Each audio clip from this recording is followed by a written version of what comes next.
Iki ni ikiganiro ukuri wacu. Ikiganiro ukuri wacu kigamije gusobanurira abumva One Nation Radio ukuri kubiriho ibibera mu Rwanda, kikanatanga ishusho nyayo ya politike y'u Rwanda ku bari hanze yabo.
Turabasuje inshuti bakunzi mukomeje gukurikira ibiganiro bya One Nation Radio, mudukurikira kuri www.onenationradio.org, mukadukurikira kandi ku mbuga nkoranyambaga zacu zitandukanye, aho tugaragara kuri Facebook, tugaragara kuri One Nation Radio, kuri Instagram tugaragara kuri One Nation Radio Official, kuri Twitter naho tugaragara kuri One Nation Radio, ku rubuga rwa YouTube naho mushobora kudukurikira mugakurikira ibiganiro byacu, aho mujya mwishakira mukandikamo One Nation Radio.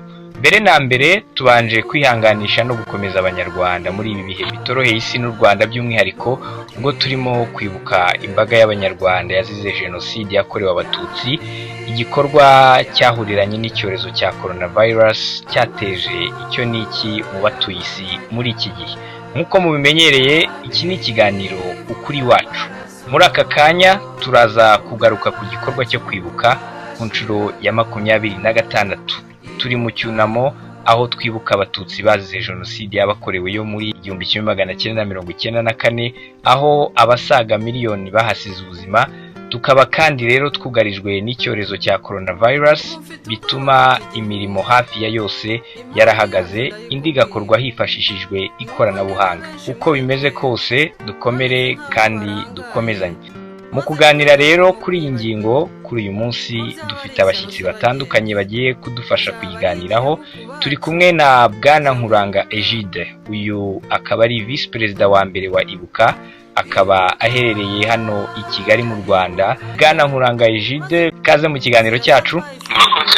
Turi kumwe na Maître Murangwa Faustin Bismarck, uyu akaba ari umunyamategeko muri cabinet Great Lakes Lawyers Partner, yabaye kandi n'umujyanama mu rukiko rw'ikirenga ushinzwe ikurikiranwa ry'ibyaha mpuzamahanga, akaba yaranabaye n'umunyamategeko mu biro by'ubushinjacyaha urukiko mpuzamahanga. Nawe ari hano i Kigali mu Rwanda. Baye kandi namwe ikaze Maître Murangwa Faustin, ikaze mu kiganiro cyacu. Murakoze. Turi kumwe kandi na Madame Consolée Nishimwe, n'umucikacumu wa jenoside yakorewe abatutsi utuye mu gihugu cya Leta Zunze Ubumwe za Amerika, akaba aherereye muri leta ya New York. Akaba ari umwe mu badaceceka ku byabaye mu gihe cya jenoside, kuko agira ibikorwa byinshi bigamije kuvuga ibyabaye, akenshi bikoranwe ubugome bw'indengakamere. Ikaze Madame Consolée Nishimwe mu kiganiro cyacu. Urakoze cyane. Ibuka ntukibagirwe na gato. Mu gutangira rero ikiganiro cyacu, ikibazo cya mbere ndagira ngo nkibaze Vice Perezida wa mbere wa Ibuka, Bwana Egide Nkuranga. Twatangiye twibuka n'ubundi nk'uko bisanzwe buri mwaka inzirakarengane zazize jenoside yakorewe abatutsi mu mwaka w'1994. Uyu mwaka muribuka, niki mwifuza ko abanyarwanda bakomeza kuzirikana cyane? Murakoze cyane.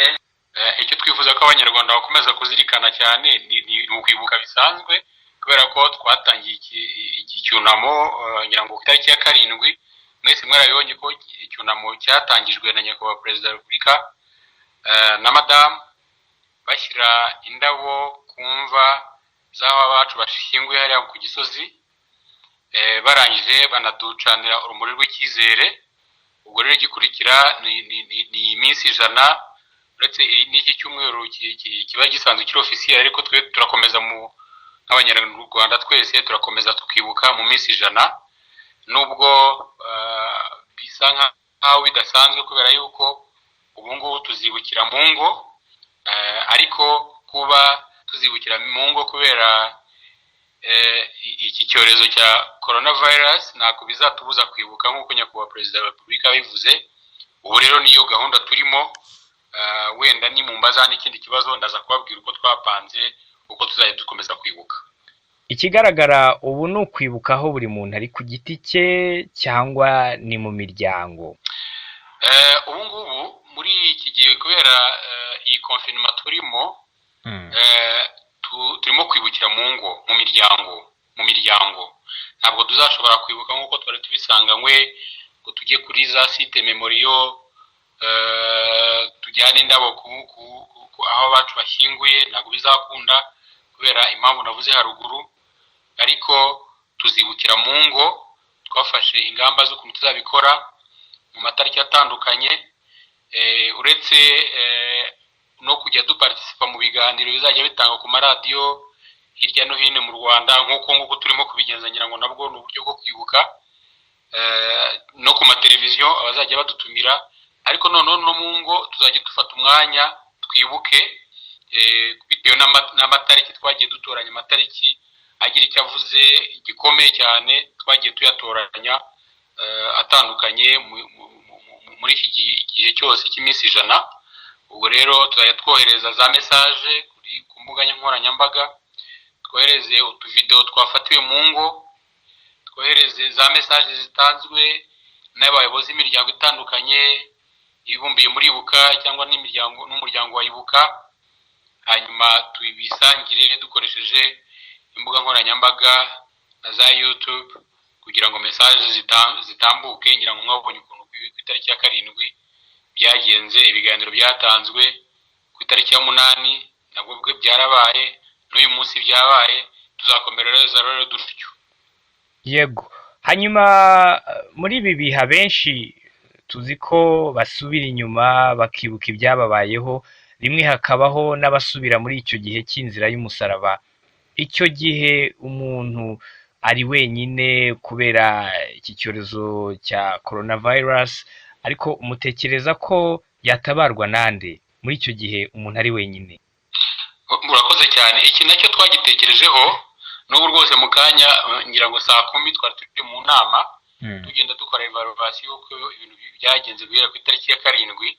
Twabifatiye ingamba ku buryo twagiye dushyiraho structure kugizagenda ukagera ku mudugudu, tuganakoresha na bariya bita ku buzima, abakangurambaga b'ubuzima, sinzi niba ariko babita, ariko no ku rwego rw'igihugu dufite amatima atandukanye, harimo abantu babizobereyemo bize iby'indwara zo mu mutwe, abo twita aba counselors cyangwa se n'abapsychologue, no ku rwego rw'akarere.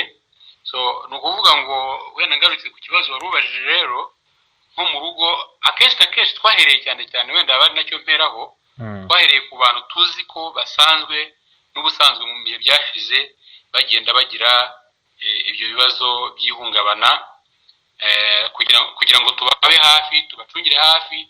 Twagiye tubashinga amakipe atandukanye, buri munsi bakajya babahamagara kugira ngo bakurikiranire hafi, ariko bitavuze yuko ashobora no kwiyongeraho n'abandi batari basanzwe bagira icyo kibazo. So twagiye dushyiraho amakipe rero cyane abari hafi kugira ngo babakurikirane. Hanyuma hari na nimero zitishyurwa twasabye, zigera nko kuri 4 ubu ngubu zikora, ziri mu mashyirahamwe yabumbuye muri Ibuka na Ibuka, ku buryo hari nk'ikibazo bazihamagara, hanyuma abo babizobereyemo dufite babyigishijwe ababishinzwe bakaba babagira inama kuri telefone uburyo bifata, ni counseling en fait kugira ngo babe hafi. Ariko kandi nanone hagize nk'ikibazo kimwe gikomeye gisaba ubutabazi bwihutirwa, hari nomero nayo dufite ya departement yo muri ministeri ya sante nako y'ubuzima ishinzwe sante mentale, ni 12 ni 112, tuhita tubahamagara cyangwa nabo bagahita bayihamagara, noneho bagahita bagenda bagatwara uwo muntu cyangwa abo bantu bajyana mu bitaro. Kugeza ubu ngubu rero imibare turimo kubona rwose ni imibare mike y'abantu bagize za emotion, hanyuma abakanserazi bacu bakabatabara kuri telefone, bakababwira rwose, bakabahumuriza ku buryo nta ka ikomeye turagira y'abantu bajya mu bitaro kugeza ubu ngubu. Ariko n'ibinaba biteguye. Urakoze cyane bwana Egide Nkuranga. Bibutse ko muri iki kiganiro turi kumwe kandi na Console Nishimwe, numwe mu bacitse ku icumu rya jenoside, kuri ubu atuye muri Leta Zunze Ubumwe za Amerika. None ibihe nk'ibi kuri wowe uba wiyumva gute Console? Murakoze cyane kuntumira mu kiganiro. N'ibihe biba bitoroshye nkanjye wahuye n'aya mateka atoroshye mu myaka 14, ko nayo mfite imyaka 14 igihe jenoside yakorewe abatutsi yabaga. N'ibihe biba bitoroshye, usubira mu bitekerezo nk'uko abivuzeyo, nk'ubu tuba mu rugo, uri mu rugo udasohoka nta hantu ujya, biragaruka cyane. N'ibihe biba bitatworoheye byinshi, ariko ugerageza kuvugisha abantu, ukagerageza kwegera abantu kugira ngo we kumva uri wenyine. Sibyo ko ngewe akenshi mba navuga nganira n'abantu benshi, biramfasha cyane. Hanyuma uhereye ku byo wabonye, niki wabonye, niki cyakubabaje, nibura nk'ibyakubayeho wasangiza abadukurikiye nibihe? Jenoside mu by'ukuri yabaye nkiri mutoya, mfite imyaka 14. Ariko navukiye wenda hari abanyumvise mvuga kenshi, navukiye ahantu aho bita Irubengera, na ubu ngubu bahita i Karongi. Ni ahantu abantu benshi bazi yuko hari imiryango myinshi yazimye, kandi abantu benshi barashize, imiryango myinshi yarashize mw'ako karere. Nari naragize amahirwe yo kuvukira mu muryango wankundaga. Ababyeyi banjye bari abarimu bigisha muri primaire. Noneho nari mukuru mu muryango, mfite n'abavandimwe bari 5 mu rugo, mfite n'abavandimwe 4. Bari ninjye wari mukuru, nkagira murumuna wanjye, nkagira n'abandi batoya barabahungu. So icyambabaje cyane mu by'ukuri ni byinshi. Kwihisha muri jenoside nk'uwarokotse ni ibintu byabaga bitoroshye. Abatugiriye, badukoreye bibi byinshi tutazibagirwa by'agashinyaguro. Kubura umubyeyi nakundaga, papa wanjye baramwishe, bamwica ku itariki 15, nicyo gihe cya mbere yishwe muri jenoside. Twari tumaze iminsi mike twihishe, bigoye no kumva abantu b'abaturanyi, abantu yigishirije abana, abantu yakunze abana babo, kumva bavuga ngo bamwishe, bamushinyaguriye wihishe mu idari, kuko twari twihishe mu idari na mama n'abavandimwe. Ntabwo byari byoroshye. Papa namukundaga cyane, yari umubyeyi mwiza, n'abantu bari Irubengera baramuzi, yari mwiza cyane. Hanyuma mu mezi 3 yose twihishe, byari ibintu bigoye. Twagiye mu ngo nyinshi z'abantu banze kuduhisha, abantu baduhamagariye abicanyi, batugeze imihoro inshuro nyinshi, batuvumbura aho twihishe mu bihuru, mu masaka. Abantu hari igihe cyegeze kugera bakajya birirwa, kuko mw'ayo mezi 3 kubera ko mama yabaga dushoreye twese na abana, bakirirwa bavuga ngo wa mubyeyi ngo birirwa bashorera bavumbura bicanyi, bamwe basigana kutwica, abandi bavuga ngo baraba batwica. So ariko mu by'ukuri karagahinda kenshi kubona nk'umubyeyi abona abana be inzara yica, ntabwo byabaga byoroshye. mw'icyo gihe rero abasaza banjye mu kwa gatanu nibwo baje bicwa n'umuntu w'umuturanyi yadusanga ahantu twihishe. Hanyuma abajyana aho twari dutuye ku matongo nyine, amazu yacu yose bari bamaze kuyasenya, bari barasenye hose. Babajyana aho twari dutuye, barabatemagura bagashinyagura, babashyira mu matuwarete yo mu rugo. Hanyuma ubwo dukomeza kwihisha, abantu ubwo nyine birirwa bavuga ngo uko byatugendekeye nyine mu giturage. Burya abantu baba bari kuganira aho bicayeho basangira n'iki muri jenoside, nabyo byose byari bihari, baganira batuvuga kenshi cyane kuko abantu babaga barashize. Hanyuma rero burya muri jenoside byabaga byoroshye uri umukobwa cyangwa uri umudamu, naho wihishe ntabwo habaga hari, nabyita wenda mu cyongereza, ntabwo byabaga biri safe, ntabwo habaga hari umutekano ku buryo wagirirwaga nabi. Wenda n'uwo muntu yaragwishaga, ariko akenshi abakobwa murabizi kuko ifatwa ku ngufu ryarakoreshejwe muri jenoside. Nk'umwana w'umukobwa kwihisha, ntabwo kubona aho wihisha hari umutekano, ntabwo byabaga byoroshye. Mu by'ukuri hari abantu murabizi neza ko muri jenoside yakorewe abatutsi ifatwa ku ngufu ry'abakobwa ryakoreshejwe nk'intwaro. Rero ntabwo byari byoroshye. Ikintu kibabaje nanjye mu by'ukuri nk'umwe mu bakobwa benshi nafashwe ku ngufu n'umuturanyi, umuntu nari nzi, adusanze aho twihishe. Ni ibintu byangoye mu buryo bikomeye cyane mu buzima bwanjye, ku buryo byangoye kubivuga. Nk'ubu nkaba mbana n'ubwandu kubera yuko kimwe mu ngaruka zikomeye abana abakobwa n'abadamu babana nabyo n'ihungabana, nabyo byambayeho nkiri mutoya cyane. Ntabwo byanyoroheye, ariko nanone byarambohoye, ngize imbaraga zo kubivuga kubera ko nzi ko hari benshi babana n'uwo mutwaro ku mitima yabo. Numvise ko nanjye ngomba kugira izo mbaraga nkabafasha nanjye kugira ngo dutangire twese tubohoke, kuko ni ikintu gikomeye cyatubayeho kandi tudakwiye guceceka. Ni kimwe mu bintu bibi bikomeye by'indengakamere byabaye muri jenoside yakorewe abatutsi. Hanyuma ntabwo biba byoroshye mu bihe nk'ibi kugaruka ku mateka nk'ayo, ariko tubwiye ko hari umuturanyi waguhemukiye, ndetse no mu miryango y'iwanyu hakagira abantu bamwe bicwa. Ariko muri rusange nk'abo bantu bagukoze mu nda bose waba umaze kubamenya, urabazi? Abenshi wishe basaza banjye we ndamuzi, nabyanditse no mu gitabo nanditse cy'amateka yanjye y'ibyambayeho, byabaye muri jenoside, uko byatugendekeye n'umuryango wanjye. Abanyiciye bose ntabwo ariko nababonye, ariko uwishe basaza banjye batatu bari bafite imyaka 9 n'irindwi na 10 n'amezi 16. Uwo nguwo we yarafashwe aranafungwa, ariko nanabishyizeho mu gitabo n'urwandiko yandikiye mama amusaba imbabazi muri gacaca.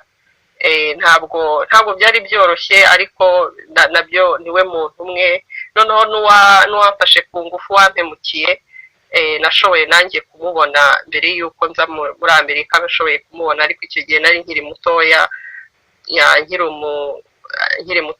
Nashoboye kumubona aho yari yaragiye kwihisha i Cyangugu, angerageza kumushyirisha, agerageza gufungwa, ariko ubu yapfiriye mu buroko. Icyo nabyo biri mu bintu byamfashijemo gatoya kumva yuko atari kwidegembya, ariko ntabwo turi benshi muri icyo gihe cya mbere. Ukiri na mutoya wabishoboye, mu by'ukuri nashoboye kubisobanura cyane mu gitabo cyanjye uko byashobotse n'uko nabishoboye. Ariko nari ngifite ihungabana ryinshi, ariko amahirwe n'uko nagize abantu b'abaturanyi batubwiye aho ari, dushobora kujya kumukurikirana arafungwa. Ariko nabo bonyine, ariko abandi batwiciye mu miryango ntabwo twashoboye kubabona kugeza ubu. Nk'uwo wishe papa wawe, muramutse muhuye ukamumenya, urumva ko utaramumenya, wamubwira iki?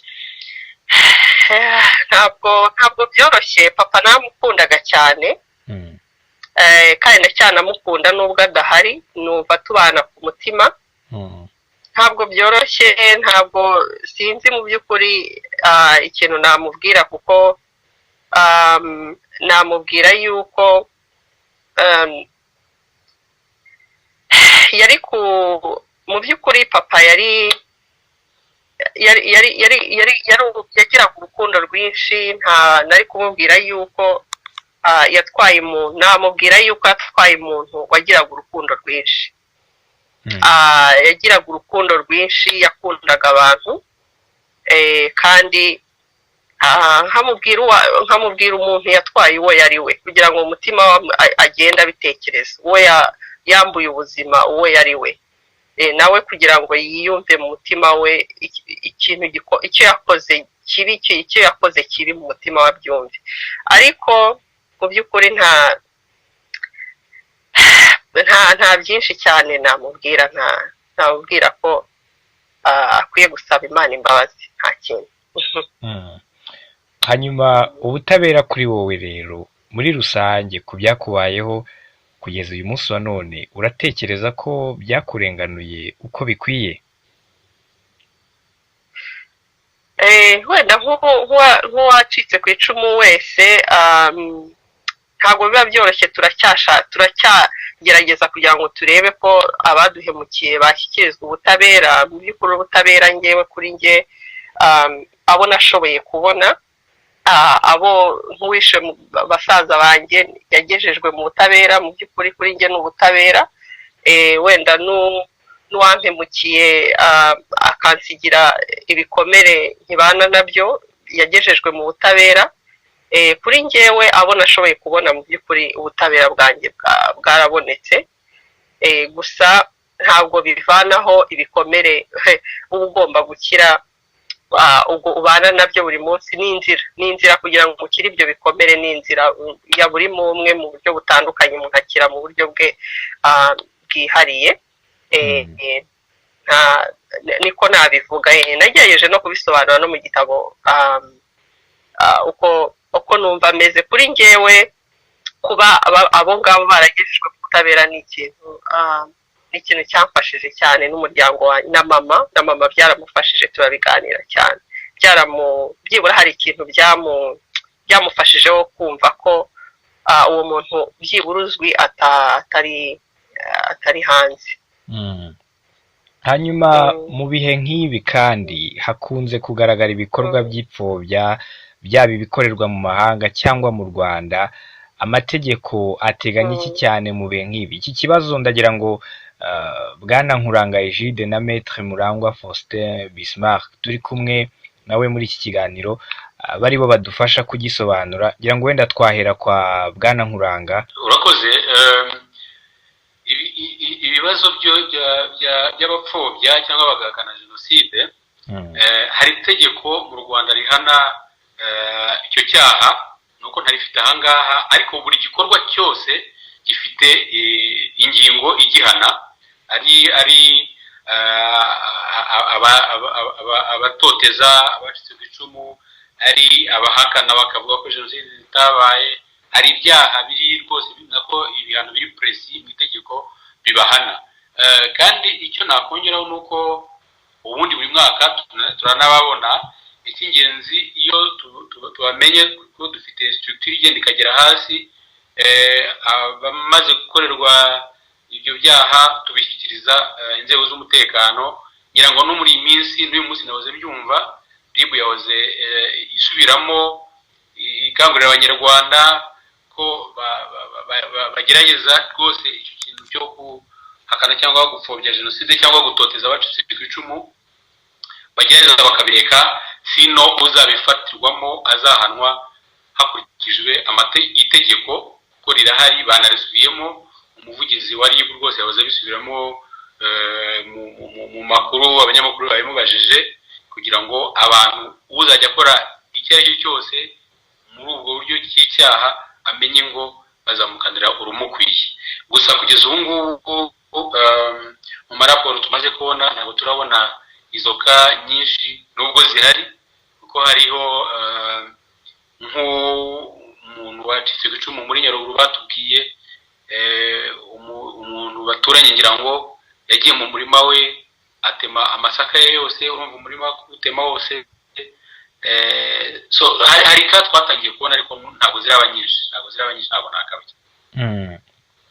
Hanyuma Maître Murangwa Faustin, kuri ibi bijyanye n'ibikorwa by'ipfobya bikunze kuba mu bihe nk'ibi bikorerwa haba mu Rwanda cyangwa se no mu mahanga, amategeko ateganya iki cyane mu bihe nk'ibi ngibi? Murakoze, nagira ngo mbanze rwose nihanganishe abavandimwe Nkuranga na Konsole. Mu by'ukuri ntago ibi hari ibintu byoroshye, ndetse no kongera gusubiramo rwose Konsole ukomere cyane ku buhamya bw'ibintu waciyemo. Nagira ngo rero mvuge ngo mu by'ukuri ku bijyanye no gupfobya jenoside, haba hano mu Rwanda nk'uko umuvandimwe Nkuranga yarabisobanuye, hari itegeko rirasobanutse, ndetse nk'umuntu uba mu butabera ndabizi yuko hari case, nuko yenda tutateguyeho twari kubereka na case z'abantu bagiye bakatirwa kuri icyo cyaha.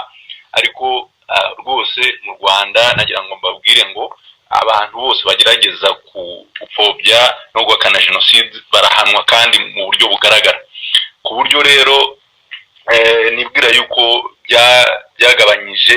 Numvaga Nkuranga arimo kuvuga ngo bari kubona case nkeya, nibwira yuko hari n'ikintu kigaragaza yuko itegeko kuva itegeko ryajyaho, kuva abantu batangira kubihanirwa, byaracururutse cyane.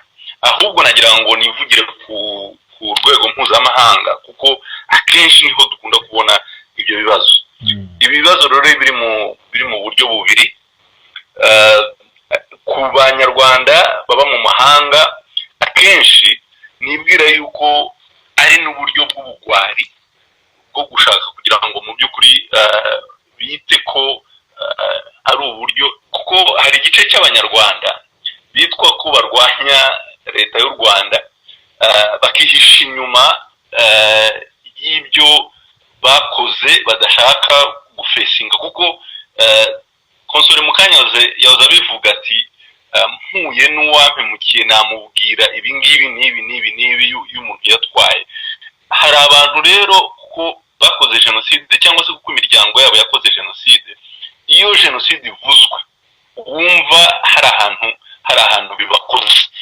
Maze imyaka myinshi irenga 15 nkora muri aka kazi k'ubunyamategeko, so nagiye mpura na case nyinshi z'abantu bakoze jenoside. Akenshi ntabwo ari abantu bakunda kugira ngo bongere babwirwe ibyo bakoze, bongere babwirwe ubunyamaswa bagize. Akenshi rero naho ngaho bihera, umuntu akajya ntajye no gukora politike kubera ko ari passion, cyangwa se hari ikintu muzabibona ko nta kintu gikomeye cyane baba bashaka kugeza ku baturage, uretse gusa kuvuga ngo ashyire inyuma ibyo we adashaka kumva. Ugasanga rero ni uburyo bwo gushaka kugira ngo ari bwo buryo akoresha kugira ngo ahakane jenoside cyangwa se apfobye jenoside. Ariko ubundi buryo akenshi ni abantu biyita ko ari abashakashatsi cyangwa se ari abanditsi, bihisha inyuma cyangwa se abanyamakuru bihisha inyuma y'icyo bita ngo liberté d'expression, cyangwa se kwisanzura mu bitekerezo no mu mivugire.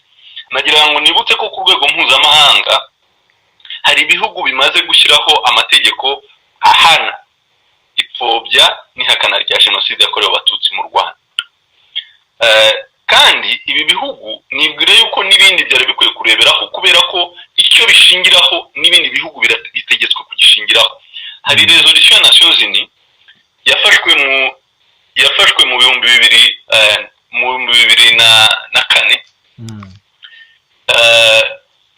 nyuma mu 2014, nyuma y'uko bamaze kubona imanza zitandukanye urukiko mpuzamahanga rwaciye zose zigenda zemeza yuko ibyabaye jenoside yakorewe abatutsi, ndetse bakanasobanura yuko imibare, kuko abenshi bahakana jenoside bakunda kugaruka nanone ku mibare, ariko iyo resolution ya Nations Unies ndumva ari resolution 2051. iyo resolution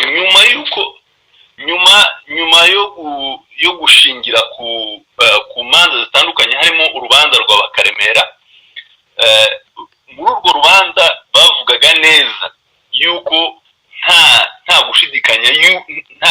gushidikanya kukiriho, ndetse ko nta n'umuntu uzongera kwarguinga cyangwa se kongera kuvuga ngo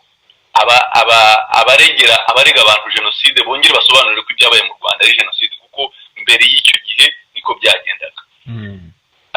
Urukiko rufata ibyo bita judicial notice, cyangwa se navuga yuko ari ukwemeza yuko noneho babonye ibimenyetso bihagije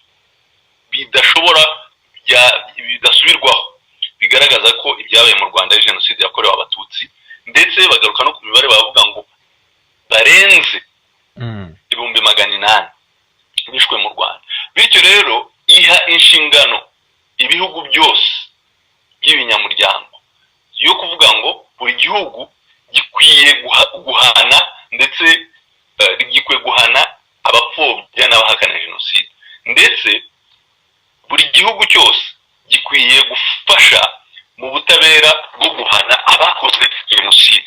Duhereye kuri iyo resolution, nta gihugu gikwiye gufata urwitwazo ngo ntacyo gifite, ngo kuko ngo batarashyiraho itegeko ngo kivuge ngo ntabwo twahana ntabwo twahana ihakana n'ipfobya ya jenoside, kuko iyo resolution yonyine ibaha inshingano zo gukurikirana no guhana ipfobya n'ihakana rya jenoside. Ndetse nta rwitwazo rukwiye kubaho ku bw'iyo resolution yonyine iha ibihugu inshingano. Ibyo bihugu byari bikwiye gufata iya mbere mu guhana abapfobya n'abahakana jenoside. Rero ikibazo ntabwo ari ikibazo cy'amategeko, ahubwo ni ikibazo cy'ubushake bw'ibihugu bwo gukurikirana abapfobya n'abahakana jenoside, kuko ntabwo urugero rwonyine mu Bubiligi ubu ngubu bahana ingengabire, bahana abapfobya n'abahakana jenoside, ariko ntabwo twumva n'umuntu umwe wabihaniwe. Mu Bufaransa bafite iryo tegeko, ariko ntabwo turumva n'umuntu n'umwe bahaniwe, kandi niho tuzi ko hari iyo ndiri y'abo bantu badashaka kumva cyangwa se kuba ibyo bakoze, cyangwa se by'imiryango yabo yakoze. Yego, urakoze cyane Maître Murangwa. Hanyuma hari abantu hanze aha bakunda kuvuga ko abakoze ibara mu Rwanda bakwiye imishwaro, abifite bakajya mu mahanga, abandi nabo biyoberanya mu baturage mu gihugu mu mazina yandi, cyangwa bakajya aho bitazwi, aho batanazwi. Buriya ntigishobora kuba ari ikibazo? Ngewe numva ni ikibazo, ariko mu buryo yenda buri perpetuel. Nagira ngo mvuge ngo ngendeye yenda ku jambo kenshi abantu b'abakristo bakunda kugenderaho, bavuga ngo umunyabyaha mwirukanka nta umwirukankije, ngo ariko umukiranutsi ngo arahagarara yemye. Nibwira yuko ubwabyo no guhora wirukanka, ugahora uhindura amazina, uvuga ati ahangaha bamenye, ugahora wirukanka ugenda hariya, nabyo ubwabyo ni ukwishyura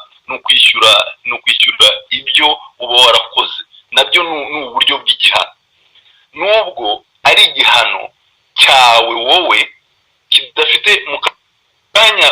Konsole wamubajije ngo ese arumva ari satisfait. Nibwira yuko nk'umuntu wacitse ku icumu ni ikibazo, kuko wowe uba wumva ushaka umuntu wacitse ku icumu. Buryo ubutabera bwa victime cyangwa se ubutabera bw'umuntu wacitse ku icumu nuko abona uwamuhemukiye agejejwe imbere y'ubutabera, kandi agakatirwa urubanza rumukwiye. Ariko ikindi kintu nuko na wa wundi wacitse ku icumu akorerwa reparation, ni ukuvuga ngo nibura ibishoboka kuba yabona compensation cyangwa se kuba yakorerwa sinzi ikinyarwanda ndi kukibura ariko kuba ndumva twumvikana kuba yaba rehabilité mu byo yangirijwe mu bishoboka. Ubwo nibwo butabera uwakorewe jenoside cyangwa se uwakorewe icyaha aba yifuza. Rero iyo uyu muntu ahunze akirukanka agakwira imishwaro akagenda yirukanka aho hose, ibyo ngibyo bituma ku ruhande rw'uwakorewe icyaha nibura atabona ubutabera. Ariko uriya muntu uba uri kwirukanka we ubutabera aba ari kububona, kubera aba ari guhangana nabwo, kubera ko no guhunga ubwabyo, uhunga icyaha wakoze nabyo ni ikindi gihano. Ndaguha urugero rworoshye cyane. Nahoze mu kanya mvuga ngo abantu benshi bakora politike bitwa ko barwanya leta y'u Rwanda cyangwa se bashaka kuzatera u Rwanda, akenshi bakunda kwitwaza jenoside, ariko hari n'imiryango bakoreramo. Nagira ngo nguhe urugero rw'iyi miryango. Uyu munsi umuryango witwa FDLR, urumva kuba waratangiye witwa izina niba ari keka ni Aliri, uyu munsi ukaba umaze guhindura nibura amazina inshuro 10 utabara. Ni ikintu kigaragaza ko ubwabyo presiyo y'ubutabera kwakuremera kw'itegeko gutuma ubwabo mu mutima wabo batagira amahoro, badatuza ngo kuba umuntu yirukanka akava muri Kongo akajya muri Kongo Brazzaville, akava muri Kongo Brazzaville akajya muri Angola, akajya muri Central Africa, akajya hehe abungera. Umuntu nka Kabuga tuzi, urumva, akirirwa ajya mu myobo yihisha n'ahatihishwa. Ni ibintu biba bigaragaza ko ubwabyo itegeko rirahari kandi aratinya icyo yakoze. Ibyo ngibyo nabyo ubwabyo ni ubutabera. Ariko nagira ngo nkubwire ngo hariho n'ubundi buryo. Nagira ngo nkubwire ngo hano impamvu bagerageza gukora ibyo byose nuko mu rwego rw'ubutabera, yaba ari muri ICTR nakoze, yaba ari muri leta y'u Rwanda nakoze nyuma ya ICTR, nuko hari amashami ashinzwe gushakisha abo bantu, kandi agakora mu buryo bukomeye cyane, kuko tumaze kubona benshi bafatwa bagashyirizwa ubutabera. Kuko iyo mbonye ukuntu abantu bahagurutse, ari imiryango y'abacitse ku icumu n'ibirapo nkurangaza kuza kubivugaho, ari navugaga ari leta y'u Rwanda ndetse nabo bakorana mu miryango mpuzamahanga, mbona ngewe yego ntabwo bakora ibihagije, kubera ko nibwira yuko haramutse habonetse ubufatanye n'ibihugu byakoroha cyane kurushaho, kuko turazi ingorane zagiye ziba mu gutanga abantu bari mu Bwongereza, mu gutanga abantu bari mu Bufaransa, mu gutanga abantu bari mu Bubiligi. Nubwo ngewe numva hari ubundi buryo bwakoreshwa, kuko nahoze mvuga iriya resolution ya Nations Unies ivuga ko mu by'ukuri ibihugu bisabwa kandi bitegetswe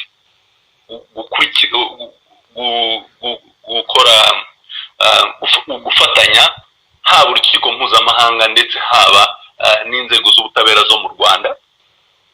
Muri ubwo bufatanye bategekwa mbere na mbere gufata no kohereza abakekwaho jenoside. Ariko niba utabikoze, nibura kurikirana abo bantu bakoze jenoside ndetse bahanwa. Turazi yuko hariho abagiye bahanwa mu bihugu bitandukanye, haba muri Canada, haba muri Amerika, haba muri Finland, haba mu Budage, ndetse urwo mu Budage rwo nari narurimo rwo bita Rwabukombe, bakoze jenoside wakoze jenoside aho yayoboraga muri komini Muvumba.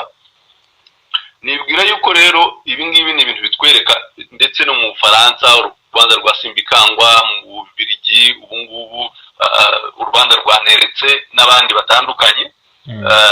Ni ibintu bigaragaza, ni ibintu byo kwishimira, kuko urebye nabaha urugero, urebye nko mu Bubiligi batangira ntibanemeraga yuko abo babakurikiranyeho jenoside. Vuba ahangaha kubera iriya resolution yagiyeho ndetse n'ibyakomeje gukorwa mu Rwanda mu rwego rw'ubutabera, niho bwa mbere bakurikiranyeho Neretseho jenoside. Ariko ntabwo bibujije yuko bakatiye ababikira bisofu, ntabwo bibujije yuko bakatiye Nyahaga n'abandi. Ibyo ngibyo rero ni ibintu bikwereka ko mu by'ukuri hari iby'ubutabera bwakoze, ariko haracyari intambwe nini cyane y'ibikwiye gukorwa kugira ngo mu by'ukuri n'abakabuga n'abampiranyi n'abandi bose bashakishwa bafatwe kandi ubutabera butangwe. Hanyuma Bwana Nkuranga, gahunda yo kwibukira mu miryango kugeza ubu kuri uyu munsi wa none musanga yaramenyekanye neza? Gahunda yo kwibukira mu miryango yaramenyekanye kubera yuko dufite inyandiko twariteguye neza, kandi nk'uko nabibabwiraga dufite structure igenda ikagera hasi.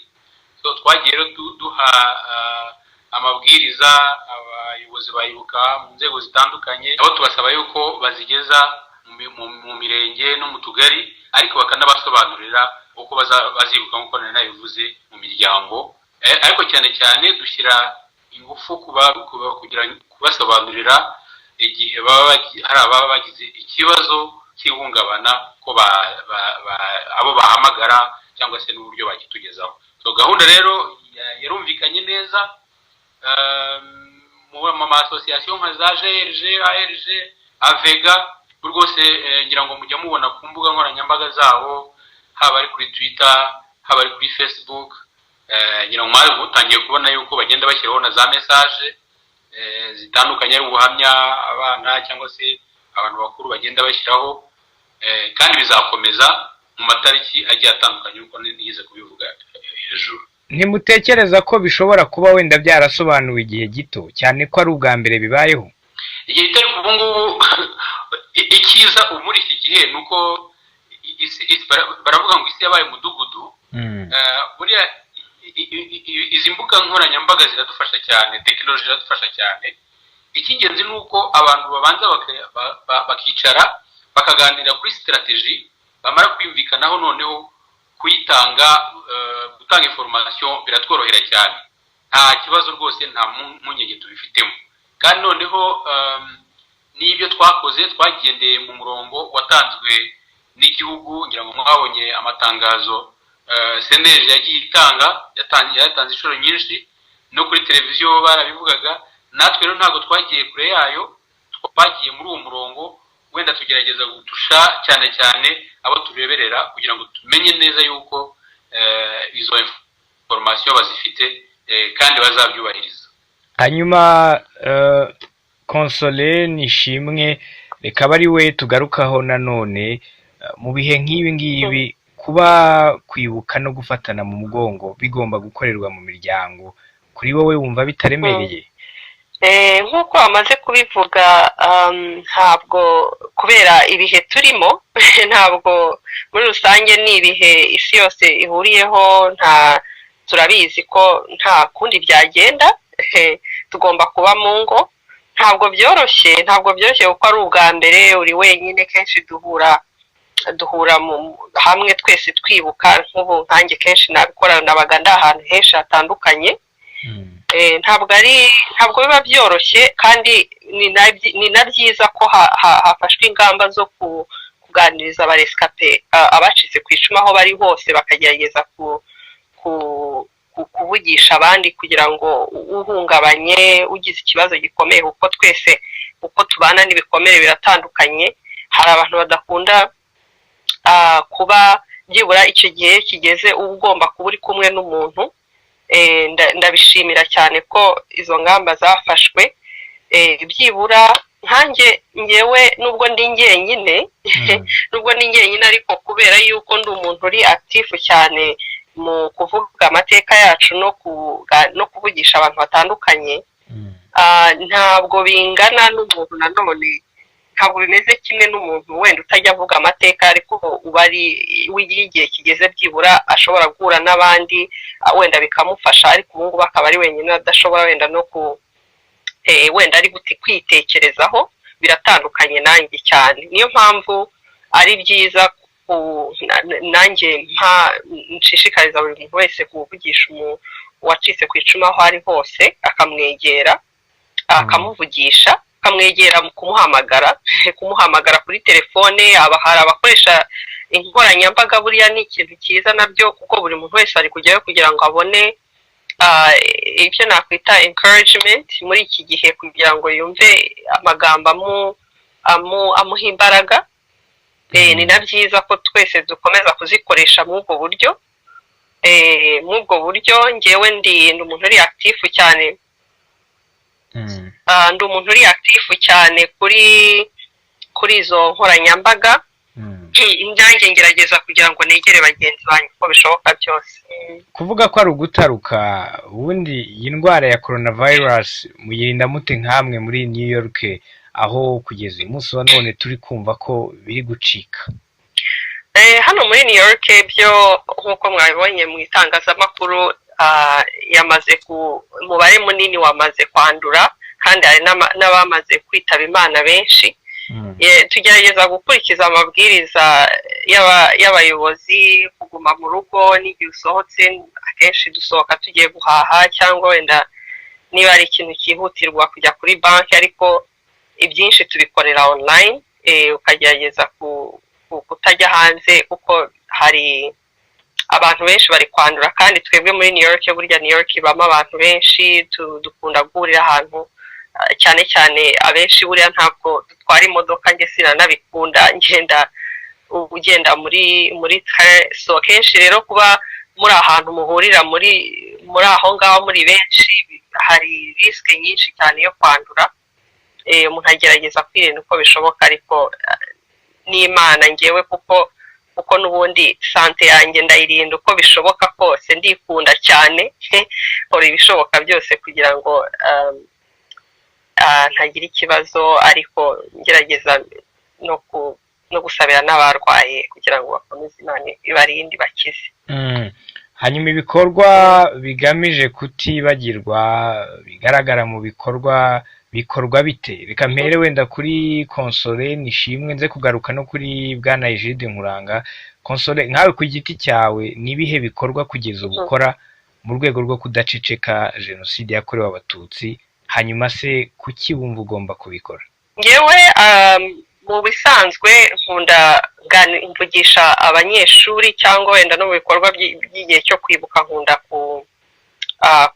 akenshi nk'ubu wenda kuko ndi mu rugo, ndi kugerageza kubikora kuri telefone. Hari za commemorations zabaye twakoreye online, kugerageza kuganira no kuvuga ku mateka yacu. Nkagerageza no gukoresha inkoranyambaga zanjye.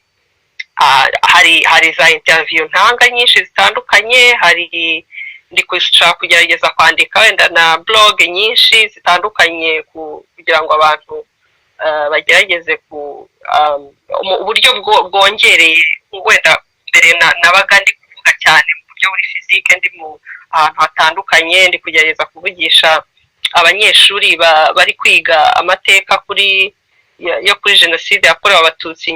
Hari abo ngerageza kuganiriza hano muri iki gihugu kuri online, bamwe bari gufata za classe kuri jenoside yakorewe abatutsi, ndi kugerageza kubavugisha bamwe. Ubundi nkagerageza gukora ibikorwa byinshi bitandukanye, ku buryo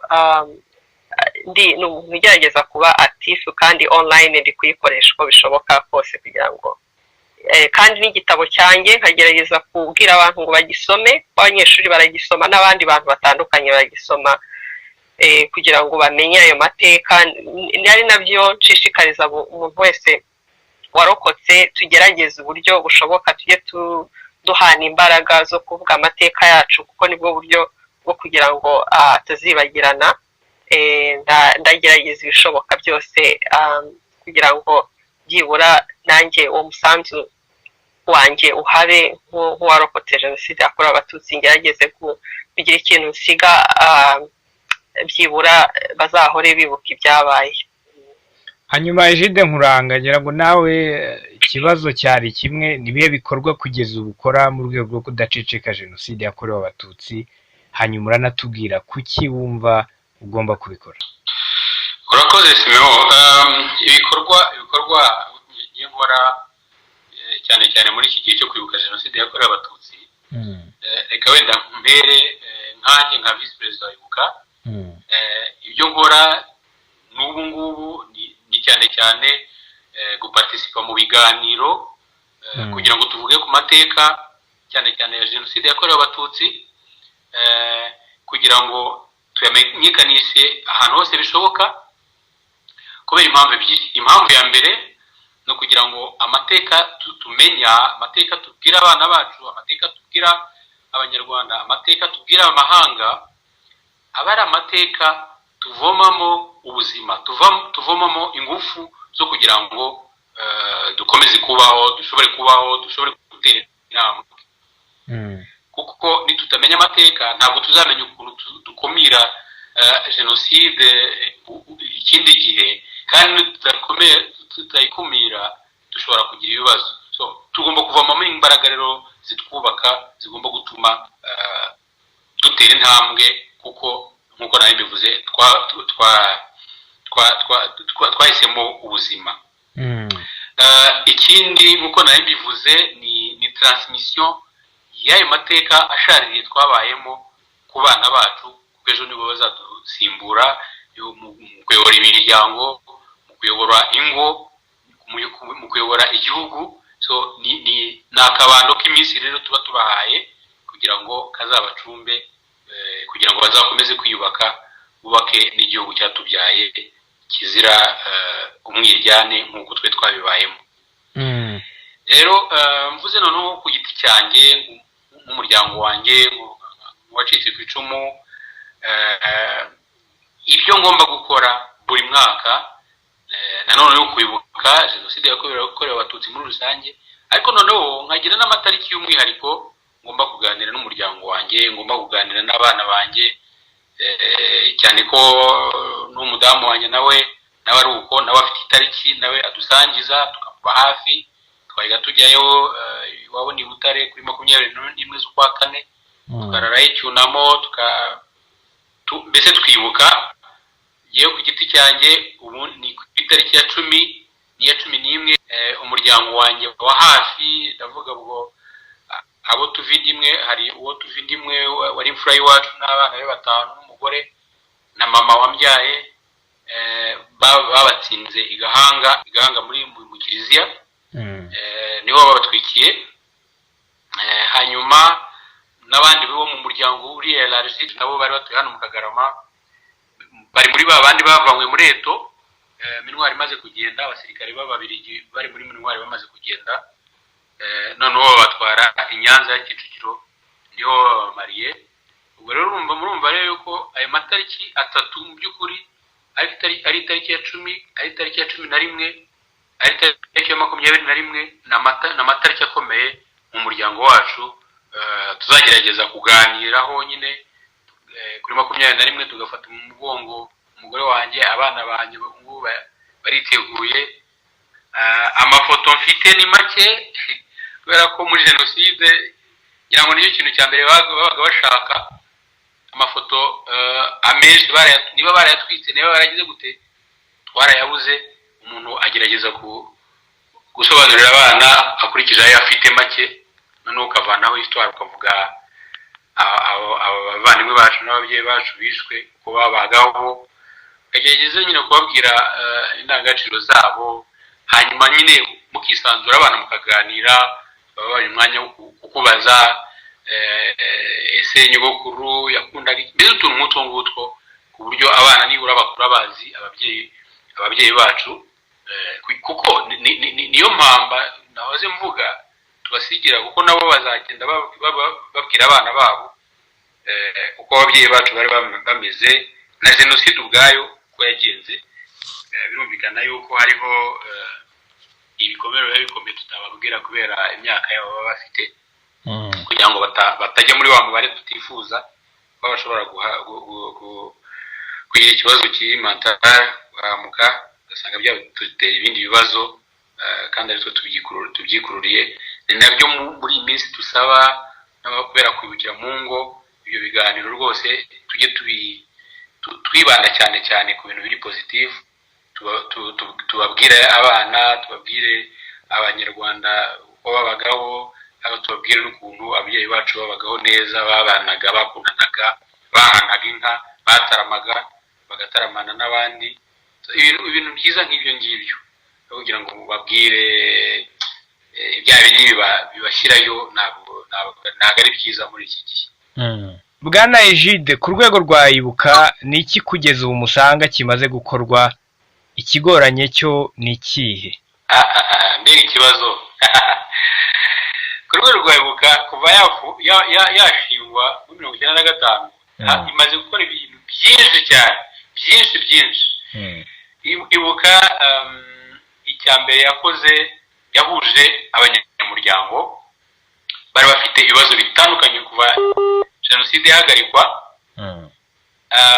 ibakorera ubuvugizi, haba mu kubakirwa, haba mu gushakisha amafaranga yo kubakira bamwe, haba mu buvugizi bwo kugira ngo abana barihirwe na farge, aho farge yagiriyeho, haba mu butabera, kugerageza abo twabonye babaga bashaka gutoroka inkiko, abo twagiye tugerageza kugeza imbere y'ubutabera, bagafungwa, bakaryozwa ibyo bakoze.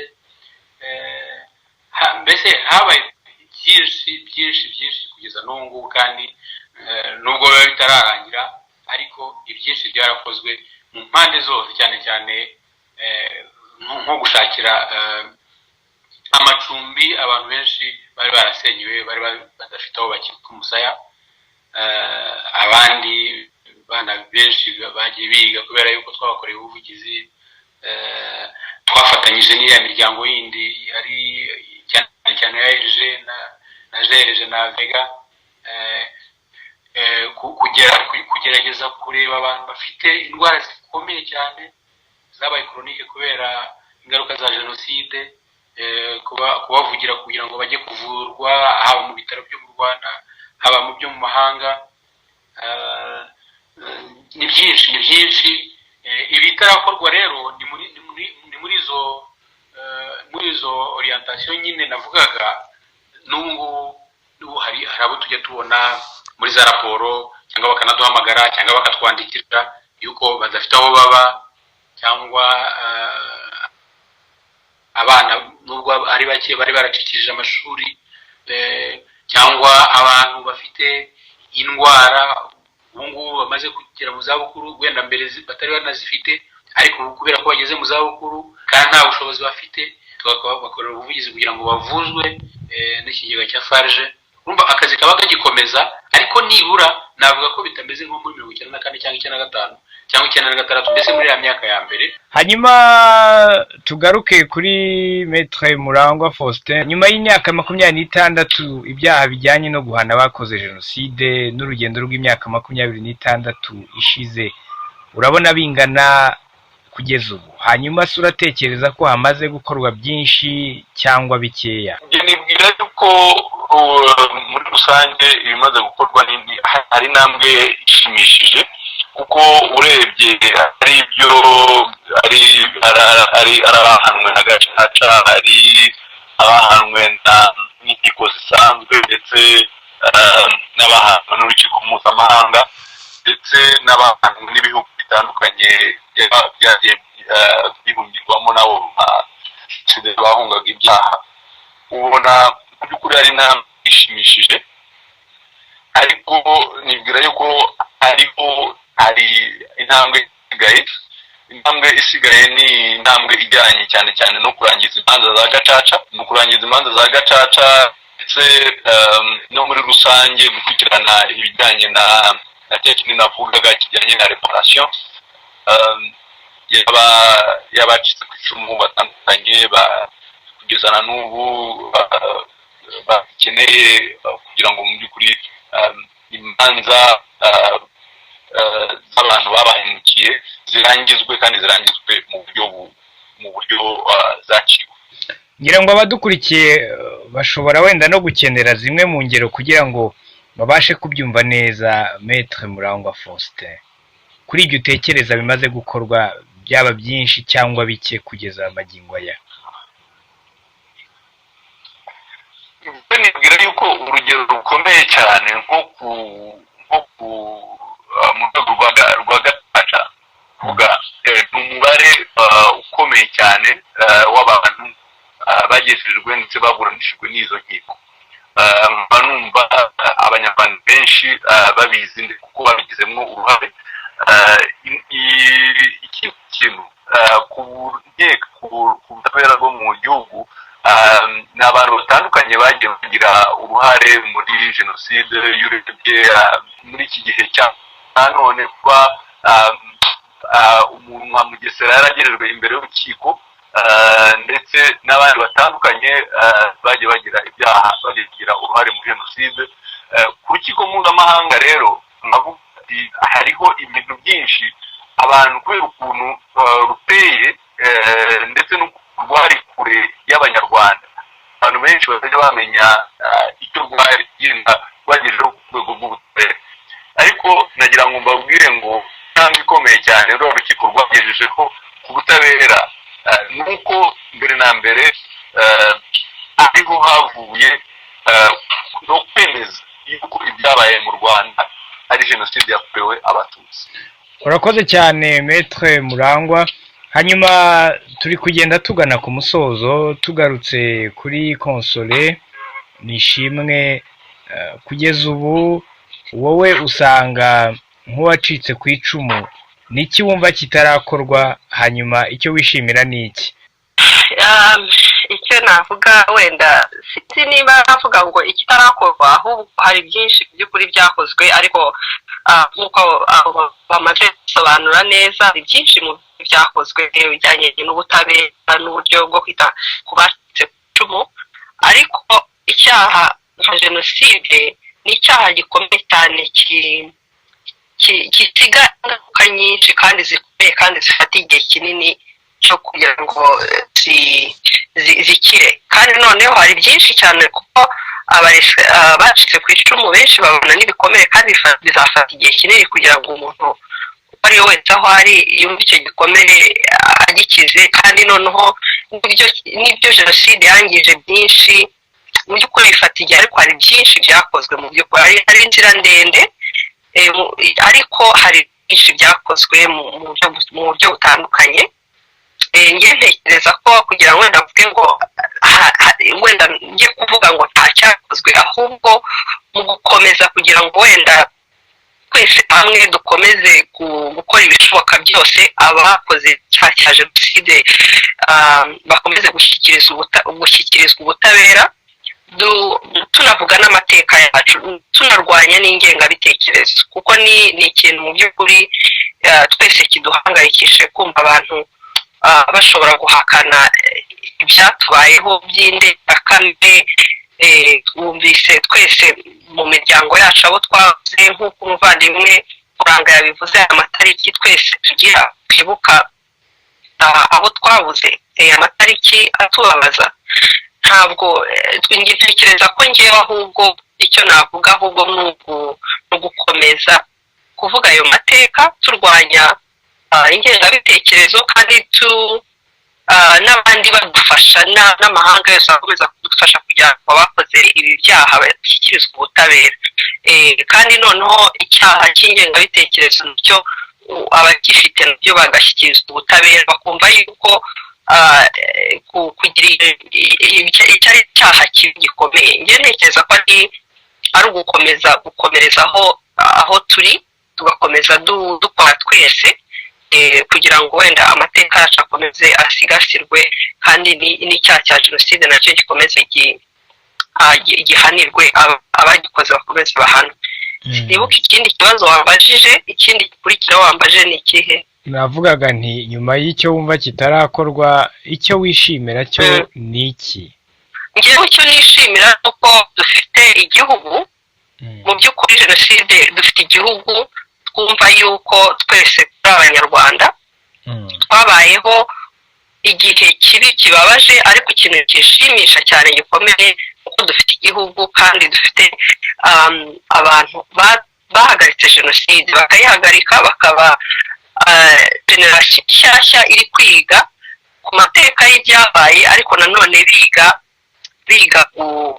ibintu bishyashya byo gukundana nk'abanyarwanda no guhanana agaciro nk'abanyarwanda, noneho ariko bakiga n'amateka y'ibyabaye. Ngewe mu by'ukuri ni ikintu kinshimisha cyane ko nashoboye kubaho nkaba mbireba, kuko nyamiganira na mama akambwira ngo ikintu cya mbere nawe kimushimisha ko byibura yarokotse, akaba ashobora kubona ko ari mu gihugu kimuha agaciro nk'umuntu, kikamuha agaciro nk'umudamu, kikamuha agaciro mu buryo bw'uko kumva yuko ari umuntu, ko yabayeho ibihe byose atahabwa agaciro nk'umuntu. Ariko biri mu bintu binshimisha cyane, ku buryo ni ikintu gikomeye. Ntekereza ko buri wese warokotse jenoside mu by'ukuri aha agaciro. Njyewe n'ubu nabyara nta bana ngira, ariko ngira abavuka ku basigaye mu miryango, na murumuna wanjye afite abana, ngerageza kubabwira gatoya uko bishoboka ko mu by'ukuri umuntu akabereka igihugu barimo, kugiha agaciro no guha agaciro, kubiha agaciro. Mu by'ukuri ngewe ni ikintu kinshimisha cyane, nubwo umuntu aba ababaye bw'ibyamubayeho, ariko guha agaciro aho uri n'igihugu guha agaciro ntako bisa, numva ari ikintu kinshimisha cyane. Urakoze cyane. Mu gusoza ndasaba buri wese kugira ubutumwa yageza ku banyarwanda, baba abari mu Rwanda cyangwa mu mahanga, bujyanye n'ibi bihe turimo. Twahera ngira ngo kuri Bwana Egide Nkuranga. Ku banyarwanda ndagira ngo nunge uburyo nyakubahwa perezida wa repubulika yavuze, yavuze ati ubu ngubu tugiye kwibuka mu buryo butandukanye, wenda bunagoranye butandukanye n'ubwo twari dusanzwe twibukamo, ariko ntibuzatubuza kwibuka. Icyo rero mbasaba ni ukwibukira mu miryango yabo, ariko baganakurikiza amabwiriza yo kwirinda icyorezo cya coronavirus, kuko ngira ngo icy'ingenzi ni uko twahisemo ubuzima, cyane cyane rwose ni inshingano twe dufite, ni ubutumwa duha abacitse ku icumu kuva kera. Ijambo rimwe twahisemo ubuzima, ni ukuvuga ngo twibukire mu miryango, ariko twirinda na coronavirus. Tugume mu rugo rero. Urakoze cyane Bwana Egide Nkuranga. Ngira ngo twajya noneho no kwa Konsole Nishimwe, ubutumwa bwanyu muri iki gihe abanyarwanda turi mu bihe byo kwibuka jenoside yakorewe abatutsi, baba bari mu Rwanda cyangwa mu mahanga, ni ubuhe? Ubutumwa ngewe naha buri wese ni ukumubwira, icya mbere ndabanza mbabwire ngo mukomere, mukomere, muri intwari. Kuba muriho ni iby'agaciro, kuba twese turiho ni iby'agaciro, turi ishusho y'abacu bagiye. Kandi aho uri mu by'ukuri nk'uko umuvandimwe abivuze, tugerageze kuguma mu rugo, koko aho turi mu rugo twegerane. Abafite umuryango, niba ufite abantu mu rugo, muganire, ufate umwanya wo kuganira, ubaha amateka y'umuryango wawe mu buryo buri pozitifu nk'uko yabivuze. Mugerageze kubibutsa, mwibukiranya. Ni byiza kubabwira amateka y'umuryango, ukababwira abo bari bo, ni umwanya mwiza. Noneho abari bonyine, mugerageze aho muri mu ngo, mugerageze mukomere, ntimuheranwe n'agahinda. Mu by'ukuri niba hari abantu uzi, mugerageze muvugane, kandi tugerageze tuganire hagati yacu, twese duhumurizanye, kandi mu by'ukuri icyo nababwira ni uko Imana izi impamvu twese turiho, kandi tuzakomeza duharanire kugira ngo abacu babuze be kwibagirana n'icyo tubereyeho, kandi mbabwira ngo ndabatekerezaho ndi kandi ndabakunda. Urakoze cyane Console ku butumwa bwawe. Reka dusoza tujye no kwa Maître Murangwa Faustin Bismarck. Muri ibi bihe turimo byo kwibuka, ubutumwa bwawe ku banyarwanda baba bagukurikiye muri kano kanya, baba bari mu Rwanda cyangwa mu mahanga, n'ubuhe? ngewe ikintu cya mbere ni ndashaka ubutumwa bwa mbere ni ukubuha abacitse ku icumu, ni ukuvuga ngo mpore bakomere. ntabwo ari ibihe byoroshye, ariko rwose bahagarariye benshi badahari. Rero ubutumwa bw'ihumure no gukomera ku bandi banyarwanda. Rero muri rusange navuga ngo mu by'ukuri dukwiye kureba imbere yacu, tukareba ngo hari ibintu twabagezeho, harimo kuba mu by'ukuri dufite igihugu kitureberera kandi gishaka kudushyira hamwe. tureke ibyo bintu byose byo gushaka kuvuga ngo wirebeho cyangwa se ugire gute, ahubwo reba cyafasha abanyarwanda muri rusange. Byereho ubutumwa bwo guha abantu kenshi b'abanyarwanda bahaguruka bagashaka gupfobya jenoside, babwire ngo mu by'ukuri ntago ari umuco mwiza, ntago ari ibyo bizaguhesha agaciro. Nta muntu mbujije kuba mu by'ukuri yavuga ibyo ashaka na opinion ye, ariko jenoside ni fe, ni ikintu cyabaye kandi udashobora guhanagura. Bityo rero niba ushaka gukora politiki, nta nkubuza gukora politiki kuko ni uburyo bwawe wahisemo bwo kuyikora, ariko yikore utitwaje ibintu ugoreka. Niba mu by'ukuri uri umunyamategeko cyangwa se uri umushakashatsi cyangwa se uri umunyamakuru, uburyo bwose n'ibyo ukora byose bikore, ariko wishaka kugira ibyo ugira urwitwazo ugoreka. Ibyo ngibi kuko uzirikane ko cya kintu navugaga ngo mu by'ukuri uzirikane ko uri mu muryango mugari w'abanyarwanda. Icyo kintu ukora wita ko mu by'ukuri wowe urimo urashaka uburyo ari uburyo bwawe bwo kugaragaza ibintu, wibuke ko kigira abo gikomeretse. Bityo rero ugire icyo nakwita mu gifaransa reteni, maze ufashe umuryango mu mugari muri rusange. Urakoze cyane.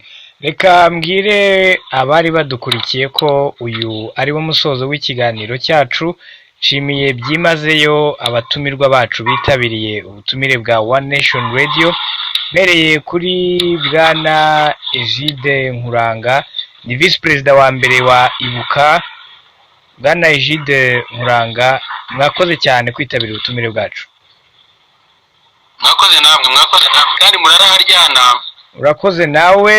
Nshimiye kandi Maître Murangwa Faustin Bismarck, ni umunyamategeko muri kabine ya Great Lakes Lawyers Partner, akaba yarabaye umujyanama mu rukiko rw'ikirenga ushinzwe ikurikiranwa ry'ibyaha mpuzamahanga, aba munyamategeko mu biro by'ubushinjacyaha, urukiko mpuzamahanga. Mwakoze cyane Maître Murangwa Faustin. Mwakoze cyane.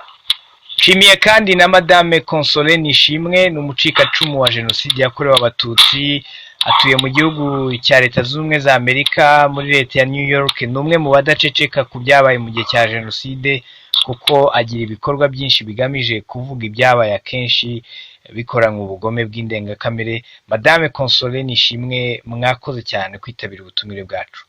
Nanjye ndabashimiye ko mwantumiye kandi ibihe byiza. Ndabashimiye namwe inshuti bakunzi mwari mukurikiye ikiganiro cyacu kuri wacu kuri One Nation Radio.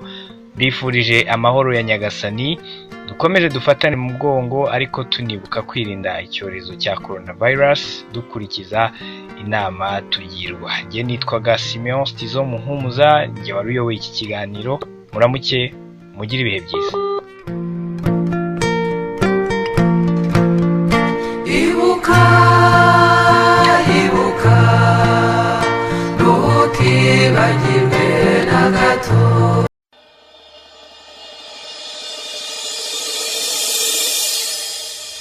iki ni ikiganiro ukuri wacu. Ikiganiro ukuri wacu kigamije gusobanurira abumva One Nation Radio ukuri kubiriho ibibera mu Rwanda, kikanatanga ishusho nyayo ya politike y'u Rwanda ku bari hanze yabo.